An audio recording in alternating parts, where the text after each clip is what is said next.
ဂိုးစီပြင်ထွက်ပြီးလက်နဲ့ပုတ်ခဲ့တဲ့ဟန်နာဆန်ကိုပွဲသေးမှာရန်ရှာခဲ့တဲ့ဆရာပတ်ပရိသတ်များလုံးပဲမင်္ဂလာများအင်းဝါအက်ကနေပြန်လည်ကြိုလိုက်ပါရင်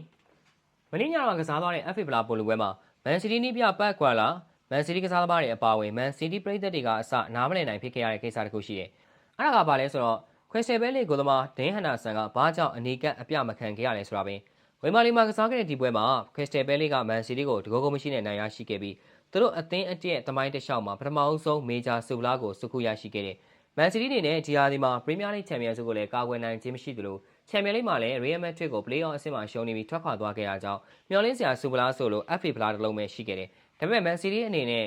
ဘသူမပြုတ်မိမိမှုဆိုလိုရရှိခဲ့တဲ့အခွင့်အရေးတွေကိုအသုံးမချနိုင်ခဲ့တာကြောင့်အခုလိုရှုံးပွဲနဲ့ကြုံတွေ့သွားခဲ့တယ်လို့ပဲပြောရမယ်။ခရစ္စတယ်ဘဲလီကပွဲချိန်16မိနစ်မှာတင် EC ရဲ့သွင်းကိုနဲ့ဦးဆောင်ထားနိုင်ခဲ့တာမန်စီးတီးအနေနဲ့လက်ကျန်ပွဲချိန်တွေမှာခြေပါကိုပြန်ရနိုင်တဲ့အခွင့်အရေးတွေအများပြားဖန်တီးနိုင်ခဲ့ပေမဲ့အသုံးမချနိုင်ခဲ့ဘူး။ပွဲချိန်35မိနစ်မှာဆိုပယ်နတီရခဲ့တယ်။ရရှိလာတဲ့ပယ်နတီကိုအိုမာမော်မျိုးစ်ကကန်သွင်းခဲ့ရမှာကိုသမားဒင်းဟန်နာဆန်ကပဲကာကွယ်သွားနိုင်ခဲ့တယ်။မာမွတ်ရှင်နဲ့ဘာကြောင့်ဟာလန်ကိုကြော်ပြီးကန်လာလဲဆိုတာကတော့ခါခါနာနာမသိရဘူး။ဒါအပြင်ဒီနေ့ပွဲမှာကိုသမားဟန်နာဆန်ကလည်းတော်တော်လေးကိုလက်စွမ်းကောင်းတယ်။ဟန်နာဆန်နေနဲ့အိုမာမော်ရှိရဲ့ပယ်နတီကိုကာကွယ်နိုင်ခဲ့တဲ့အပြင်ဒိုကူရဲ့ကန်ချက်ဟာလန်ရဲ့အနီးကပ်ပိတ်သွင်းချက်တွေကိုဆွမ်းဆွမ်းတမန်ကာကွယ်ပြသွားခဲ့တာဖြစ်တယ်။ဒါအပြင်ဟန်နာဆန်နဲ့ပတ်သက်ပြီးဒီနေ့ပွဲမှာပြောစရာဖြစ်ခဲ့တာက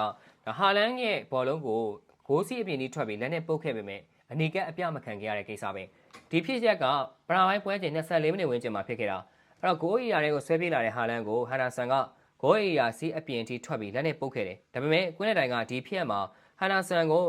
အနီးကပ်မပြခဲ့သလိုမန်စီးတီးဘက်ကိုလည်း indirect free kick ပေးခဲ့တာမျိုးမရှိဘူး။ဒီဖြစ်နဲ့ပတ်သက်ပြီးတော့မန်စီးတီးကစားသမားတွေရောကွင်းရဲ့ national area ထဲမှာရှိနေတဲ့ခွာလာအစစောကတက်ခဲ့ကြပေမဲ့ကွင်းတဲ့တိုင်ကတော့ VAR ပြန်စစ်ခဲ့ပေမဲ့လိလူရှိသွားခဲ့တယ်။ဒီပေါ်မှာမန်စီးတီးနီးပြခွာလာအပါဝင်မန်စီးတီးကစားသမားတွေရောမန်စီးတီးပရိသတ်တွေကအစအခဲမချေဖြစ်နေကြတယ်။အဲ့တော့ဘာကြောင့်ဒီလိုမျိုးဟန်နာဆန်လက်နဲ့ထွက်ပုတ်တာတော့အနီးကပ်အပြမခံခဲ့ရလဲဆိုတော့ FIFA ကသတ်မှတ်ထားတဲ့စီမင်းတစ်ခုကြောင့်ပဲ FIFA ကဂိုးသမားတွေနဲ့ပတ်သက်ပြီးစီမင်းသတ်မှတ်ရာမှာသူတို့ထည့်သွင်းထားတဲ့စီမင်းတစ်ခုမှာဘာပါလဲဆိုတော့ဂိုးသမားတူက18ကိုင်စီပြင်ပမှာ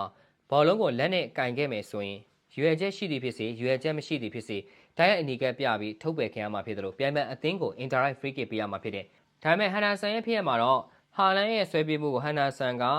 လက်နဲ့အပြင်ထွက်ပြီးတော့ပုတ်ထုတ်ခဲ့ပေမဲ့ဘောလုံးက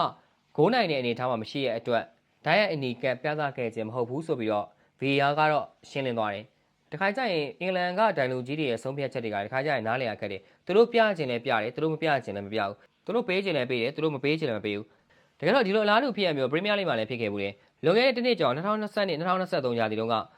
နယူကာဆယ်နဲ့လီဗာပူးတို့ထိတိုက်တွေ့တဲ့ပွဲမှာဘောလုံးဆွဲပြေးလာတဲ့ဆာလာကို